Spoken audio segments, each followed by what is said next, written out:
ஆண்டவராய் இயேசு கிறிஸ்துவின் கிருபையுள்ள நாமத்திலே உங்கள் யாவருக்கும் அன்பின் நல்வாழ்த்துக்கள் கூறி இன்றைய தியானத்திற்கு உங்களை தயவுடன் அழைக்கிறோம். கிறிஸ்துவுக்குள் பிரியமானவர்களே, இன்றைய தியான பகுதி 116ஆம் சங்கீதம். தியான வசனம் அப்போஸ்தலனாகிய யாக்கோபு எழுதின நிருபம் 4ஆம் அதிகாரம் 4ஆம் வசனம். யாக்கோபு 4:4. உலக சிநேகம் தேவனுக்கு விரோதமான பகையென்று அறியீர்களா? ஆகையால் உலகத்துக்கு சிநேகனாக இருக்க விரும்புகிறவன் தேவனுக்கு பகைஞனாகிறான்.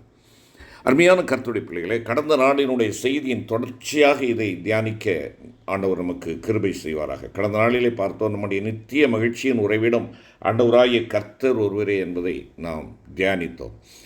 இந்த கர்த்தரிடத்திலே முழுமையுமாய் நம்முடைய மகிழ்ச்சியின் மன நிறைவையும் பெற்றுக்கொள்வதற்கு இடையூறாக பிசாசானவன் கொண்டு வரக்கூடிய சகலவிதமான உலக ஆசாபாசங்கள், உலக பந்தங்கள், உலக சிரேயங்கள், இவைகள் இன்று நம்மை மேலோங்கி நின்று ஆண்டவருடைய வழியை விட்டு நம்மை தூரந்தள்ளுகின்றதாக காணப்படுகிறது. இன்று நீங்களும் நானும் தேவனுக்கு சிநேகனாக இருக்க விரும்புகிறோமா, பகைஞனாக இருக்க விரும்புகிறோமா என்பதை தியானிக்க வேண்டும். உலகத்தில் உள்ளவைகளிலும் அன்பு கூறாதருங்கள். ஒருவன் உலகத்தில் அன்பு கூர்ந்தால் அவனிடத்தில் பிதாவின் அன்பு இல்லை என்பதாக 1 யோவான் 2:15 குறிப்பிடுகிறது. உலக சம்பந்தமான காரியங்களில் நீங்களும் நானும் பற்றும் பாசமும் உள்ளவர்களாய் திரைப்படங்கள், தொலைக்காட்சி, இன்டர்நெட், வீடியோ கேம்ஸ், இசை, ஆபாச இணையதளங்கள், ஃபேஸ்புக், ரகசியமாக பிறரோடு சம்பாதிக்க உதவும் செயலிகள் மற்றும் கேளிக்கைகள், போதைப் பொருட்கள், மதுபானம், புகைப்பிடித்தல், சூதாட்டம், நவநாகரிகங்கள், சிங்காரிப்பு பொருட்கள் போன்ற பாவ சிற்றின்பங்களில் அருமையான சகோதரியே நீ சிக்கொண்டிருப்பாய் என்றார். நீ தேவனை விட்டு பிரிந்திருக்கிறாய் என்பதை அறிந்து கொள். அவர் பரிசுத்தரும் பாவிகளுக்கு விலகினவருமாய் இருக்கிறார் என்பதாக எபிரேயர் 7:26 சொல்கிறது. சில மணி நேர சிற்றின்பங்களுக்காக நீ ஏன் கிடைப்பதற்கரிய பேரின்பமாகிய கிறிஸ்துவோடு உள்ள ஐக்கியத்தையும் அவருடைய சமூகத்தையும் நித்திய மகிழ்ச்சியையும் இழக்க வேண்டும்? நீ தேவனோடு நெருங்கிய ஐக்கியமுள்ளவனாய் இருக்கும்படி உன்னை அடிமைப்படுத்தி கொண்டிருக்கிற அவருக்கு பிரியமில்லாத அனைத்து பாவ சிற்றின்பங்களை விட்டு வெளியே வா. அவருக்கு பிரியமானவைகளை செய்ய நாடுவாயா? என்னை அனுப்பினவர் என்னுடனே கூட இருக்கிறார். பிதாவுக்கு பிரியமானவைகளை நான் எப்பொழுது செய்கிறபடியால் அவர் என்னை தனியே இருக்க விடவில்லை என்பதாக ஆண்டவராய் இயேசு கிறிஸ்து யோவான் 8:29 கூறுகிறாரே. அது மாத்திரமல்ல, யோவான் 10:30 நானும் பிதாவும் ஒன்றாயிருக்கிறோம் என்பது ஆண்டவராய் இயேசு கிறிஸ்து இந்த பூமியில் ஜீவித்த பொழுது அவருடைய சாட்சியாக இருந்ததல்லவா? உன்னுடைய சாட்சி என்ன? நீ ஆண்டவரோடு ஜீவிக்கிறாயா? ஆண்டவரோடு நீ பயணிக்கிறாயா? ஆண்டவருடைய பிரசன்னத்திற்குள்ளாக வாழ்ந்து கொண்டிருக்கிறாயா? ஆண்டவராய் இயேசு கிறிஸ்து கூறின ஓமையிலே, இளைய குமாரன் தன் தகப்பனுடைய ஆசையில் தனக்கு வரவேண்டிய பங்கை வாங்கி கொண்டு தகப்பனை விட்டு பிரிந்து தூர தேசத்துக்கு புறப்பட்டு போய் அங்கே தன் சிநேகிதருடைய துன்மார்க்கமாய் ஜீவனம் பண்ணி தன் ஆஸ்தியை அழித்து போட்டான். அதன் பலனாக பன்றிகள் தின்கிற தவிடும் கூட அவனுக்கு கிடைக்காமல் அவன் பசியினால் வருந்தினான் என்பதாக நாம் அங்கே பார்க்கிறோம். ஆரம்பத்தில் அவனுடைய ஆஸ்தியும் தீய நண்பர்களும் அவனுக்கு மிகுந்த சந்தோஷம் அளிப்பது போல் தோன்றினாலும் வெகு சீக்கிரத்திலே ஆதரிப்பார் யாருமில்லாத நிலையில் அவன் நிர்பந்தமான நிலைக்குள்ளானான். அருமையான கர்த்தருடைய பிள்ளையே, உன் நித்திய பிதாவோடு உள்ள ஐக்கியத்தை நீ விட்டு விடுவாய் என்றால் உன்னுடைய நிலைமையும் அப்படியாகவே இருக்கும் என்பதை உன்னுடைய கவனத்திலே நீ கொள்ள வேண்டும். ஜெபஜீவியம், இடைவிடாமல் தேவனை ஸ்தோத்தரிப்பது, வேத வசனங்களை வாசித்து அவற்றை தியானிப்பது, இருதயத்தில் கர்த்தரை பக்தியுடன் பாடி கீர்த்தனம் பண்ணுவது போன்றவற்றின் மூலமாக அவரோடுள்ள இனிய ஐக்கியத்தை நீ உன் வாழ்க்கையிலே காத்துக்கொள்ள வேண்டும். அவருடைய மகிமையான பிரசன்னத்தை எப்பொழுதும் நீ உன்னிலே காத்துக்கொண்டால் உன்னுடைய ஜீவியம் மேன்மையும் மகிமையும் உள்ளதுமாய் மாறும். உனக்கு சாதகமான சூழ்நிலைகளில் மட்டுமல்ல, உனக்கு விகற்பமான சூழ்நிலைகளிலும் வித்தியாசமான சூழ்நிலைகளிலும் நீ தன்னந்தனியனாய் எதிர்கொள்ள வேண்டிய போராட்டங்களிலும் கூட தேவனே நான் எப்பொழுதும் உம்மோடு இருக்கிறேன் என்று கூறக்கூடிய அனுபவம் உனக்கு இருக்கும் என்றால் நிச்சயமாய் அவர் உன் வலது கையை பிடித்து தாங்குவார். அவர் தம்முடைய ஆலோசனையின்படி உன்னை நடத்தி முடிவிலே உன்னை மகிமையில் ஏற்றுக்கொள்ளுவார். நீ கர்த்தரோடு இருந்தால் அவர் உன்னோடு இருப்பார். ஆபத்தில் அவர் உன்னோடு இருந்து உன்னை தப்புவித்து கனப்படுத்துவார். அருமையான கர்த்தருடைய பிள்ளையே, நம்முடைய நிலைவரம் என்ன? எப்படிப்பட்டவர்களாக இருக்கிறோம்?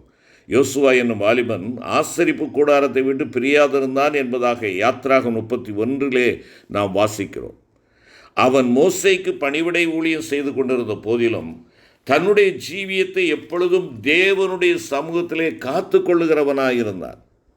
நீ உன் இருதயத்தில் செம்மையானவனாயிருந்து கர்த்தருக்கு பிரியமானது இன்னதென்று சோதித்தறிந்து அதை மாத்திரம் செய்து கொண்டிருப்பாய் என்றால் நீ தேவ சமூகத்தில் வாசம் பண்ணுகிறவனாயிருப்பாய். செம்மையானவர்கள் உமது சமூகத்தில் வாசம் பண்ணுவார்கள் என்று சொல்லி சங்கீதம் 140:13 கூறுகிறது. உன்னிடத்தில் யாதொரு திறமையும் மேன்மையும் இல்லாமல் இருக்கலாம், ஆனால் நீ நானும் ஆண்டவராகிய இயேசு கிறிஸ்துவோடு இருக்கிற ஒரு நபராயிருப்போம் என்றால் நமக்கு அசாத்தியமானவைகளை அவர் நம்மை கொண்டு சாத்தியமாக நடப்பிப்பார். தன்னுடைய நிர்விசாரமான அசதியான ஜீவியத்து நிமித்தம் அவ்வப்பொழுது தன்னுடைய ஆத்தும நேசரோடு உள்ள தனிப்பட்ட ஐக்கியத்தை இழந்து தவித்த சூலமித்தியைப் போல நீங்களும் நானும் நம்முடைய நிர்விசாரமான அசதியான ஜீவியத்தை நிமித்தம் நம்முடைய ஆத்தும நேசருக்கு வேதனை உண்டாக்குகிற வழிகளை நிமித்தமும் அவருடைய சமூகத்தை இழந்து தவித்து கொண்டிருப்போம் என்றால் இன்றே நம்முடைய குற்றங்களை உணர்ந்து அவருடைய முகத்தை கருத்தாய் தேடுவோமா? நீ அவரை தேடுகையில் அவர் உனக்கு தென்படுவார். இனி ஒருபோதும் அவருடைய முகத்தை நீ இழந்து போகாதபடிக்கு அவரை விடாமல் பற்றிக்கொள். அவரிடத்தில் இரக்கங்களும் மன்னிப்புகளும் உண்டு. உனக்கு இறங்கும்படி கர்த்தர் காத்திருக்கிறார். உன் முந்தின சீரை பார்க்கிலும் உனக்கு நற்சீர் உண்டாக செய்ய அவர் வாஞ்சிக்கிறவராயிருக்கிறார். என்னை கேட்டுக்கொண்டிருக்கிற அருமையான சகோதரனே, சகோதரியே, அன்பான ஆண்டவருடைய பிள்ளைகளே, நம்முடைய ஐக்கியம் இன்று யாரோடு இருக்கிறது? நம்முடைய ஐக்கியம் யாரோடு இருக்கிறது? துன்மார்க்கருடைய ஆலோசனையா? தேவனுக்கு பிரியமில்லாத மக்களோடு உள்ள ஆலோசனையா? அசுத்தத்தோடு உள்ள உறவுகளா? பரிசுத்த குலைச்சலாக்குகிற நம்முடைய வாழ்வா? இங்கே நாம் இருக்கிறோம் என்பதை நிதானித்து பார்ப்போம். என்னுடைய ஐக்கியம் யாரோடு இருக்கிறது? நீதிமொழிகளை நாக்கியன் சொல்லுகிறான் 13ஆம் அதிகாரம் 20வது வசனத்திலே, ஞானிகளோடே சஞ்சரிக்கிறவன் ஞானமடைவான், மூடருக்கு தோழனோ நாசமடைவான். என்னை கேட்டுக்கொண்டிருக்கிற அருமையான சகோதரனே, சகோதரியே, தமிழிலே ஒரு பழமொழி சொல்லுவார்கள் இல்லையா? பூவோடு சேர்ந்த நாரும் மனம் பெறும், பன்றியோடு சேர்ந்த கன்றும் என்று சொல்லுவார்கள். அதை நான் சொல்ல விரும்பவில்லை. நீங்களும் நானும் பூவாகிய அவருடைய அந்த ரட்சிப்பின் பூவை அனுபவித்து சொந்தமாக்கி கொண்டிருக்கிற அவரோடு இணைக்கப்பட்டவர்களாக இருப்போம் என்றால் மனம் வீசுகிறவர்களாக இருப்போம். நாம் பன்றியோடல்ல, தேவனோடு நன்றியுள்ள சிந்தையோடு நாம் இணைக்கப்பட அழைக்கப்படுகிறோம். நாம் யாருடன் நெருங்கி பழகுகிறோமோ அவர்களுடைய சுபாவங்கள், அவருடைய அபிப்பிராயங்கள், அவருடைய மனப்பான்மைகள், அவருடைய பழக்க வழக்கங்கள் ஆகியவை நாளடைவில் நம்மை அறியாமலே அது நமக்குள்ளதாக மாறிவிடும், நமக்குள்ளே வந்துவிடும். உன்னுடைய ஐக்கியம் உன்னை கர்த்தரை விட்டு தூரமாக கொண்டு போகிறவர்களோடு இருக்கிறதா? அல்லது நீங்களும் எங்களோட ஐக்கியமுள்ளவர்களாகும்படி எங்களுடைய ஐக்கியம் பிதாவோடும் அவருடைய குமாரனாகிய இயேசு கிறிஸ்துவோடும் இருக்கிறது என்று சொல்லக்கூடிய அந்த வசனத்தின் அடிப்படையிலே ஒளியில் உள்ள பரிசுத்தவான்களோடு, கர்த்தருக்கு பிரியமானவர்களோடு இருக்கிறதா? யோசித்து பார்ப்போம். ஒரு காலத்தில் கிறிஸ்துவின் வெளியேறப்பெற்ற இரத்தத்தினால் பாவங்களற கழுவப்பட்டு உலகத்தின் அசுத்தங்களுக்கு தப்பி பரிசுத்த ஜீவியம் செய்து கொண்டிருந்த நீ கர்த்தருடைய பரிசுத்த கற்பனைகளை மீறி உன்னை தீட்டுப்படுத்தும் காரியங்களோடு இன்று மறுபடியும் ஐக்கியம் கொண்டது நிமித்தம் தற்போதுள்ள உன்னுடைய நிலைமை உன் முன்னிலைமையிலும் கேடுள்ளதாக இருக்கிறதோ? யோசித்துப்பார். பொல்லாதவர்களே, என்னை விட்டு அகன்று போங்கள், என் தேவனுடைய கற்பனைகளை நான் கைக்கொள்ளுவேன் என்பதாக சங்கீதம் 119, 115 கூறுகிறது. நீ தீமையான ஐக்கியங்களை விட்டுவிட்டு தேவனுடைய கற்பனைகளை கைக்கொள்ளும்படியாக அவருடைய கரத்திலே உன்னை ஒப்புக்கொடு. நீ தேவனுடைய கற்பனைகளை கைக்கொள்ளுகின்ற பொழுது உனக்கு மேன்மைகள் உண்டு. பரியாசம் செய்கிறவர்களோடு நீ செய்திருப்பாய் என்றால் தேவனுடைய வசனத்தின் மேல் உனக்கு வாஞ்சையும் நாட்டமும் தேட்டமும் இல்லாததாக மாறிவிடும். தேவனுடைய வசனத்தின் மேல் உனக்கு பிரியமில்லாமற் போய்விடும். நீ கல்வி கற்கும் இடத்தில், பணிபுரிகின்ற ஸ்தலத்தில், வசிக்கின்ற இடத்தில் முற்றிலும் ஆவிக்குரியவை அல்லாத சூழ்நிலைகளில் நீ வைக்கப்பட்டிருக்கக்கூடும்.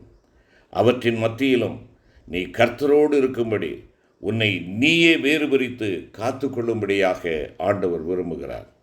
உன் பரமபிதாவோடுள்ள நெருங்கிய ஐக்கியத்தை விட்டு நீ திசை திருப்பப்பட்டு விடாதபடிக்கு நீ தேவனோடும் ஆண்டவருடைய பிள்ளைகளோடும் உன்னுடைய ஆவிக்குரிய வளர்ச்சியை நாடுகிறவர்களோடு மாத்திரம் உன் ஐக்கியத்தை நீ வைத்துக்கொள். உனக்கும் உன் பரமபிதாவுக்கும் இடையே ஒரு குறிப்பிட்ட நபரோ பணமோ பொருளோ உலக அபிலாசைகளோ இருக்கும் என்றால், எதையாகிலும் நீ தேவனை காட்டிலும் அதிகமாய் நேசிப்பாய் என்றால் அந்த தொடர்பை அறவே துண்டித்து விடு. நிறைவான மகிழ்ச்சியின் உறைவிடமாயிருக்கிற அவருடைய உன்னதமான மறைவுக்குள்ளாக உன்னை ஒப்புக்கொடு. ஆண்டவர் உன்னை ஆசீர்வதிப்பார். செபிப்போம். கிருபை நிறைந்த ஆண்டவரே, உம்மோடுள்ள இனிய ஐக்கியத்தையே நாங்கள் நாடி அவைகளே எங்களுடைய பொக்கிஷமாக இருக்க வேண்டும் என்று சொல்லி உம்முடைய கற்பனைகளை கைக்கொண்டு உம்மோடுள்ள ஐக்கியத்தை நிலைத்திருக்கும்படியாக ஆண்டவரே நாங்கள் எங்களை அர்ப்பணிக்கிறோம் ராஜா. எங்களுடைய சொந்த பலத்தினால் அவைகளை நிறைவேற்ற முடியாது. கர்த்தாவே, நீர் எங்களை பலப்படுத்தும். இந்த உலகின் வாழ்க்கையில் மெய்யான நிறைவான சந்தோஷத்தை நாங்கள் உம்மூலமாய் பெற்றுக்கொண்டு அந்த நீடித்து நிலைத்திருக்கிற நித்திய சந்தோஷத்திற்குள் பிரவேசிக்கும் பாக்கியத்தை பெற்றவர்களாக இங்கிருந்து கடந்து செல்ல நீர் எங்களுக்கு உதவி செய்யும். ஆண்டவர் மீட்பெருமாய் இயேசு கிறிஸ்துவின் மூலம் வேண்டிக் கொள்கிறோம் நல்ல பிதாவே. ஆமேன்.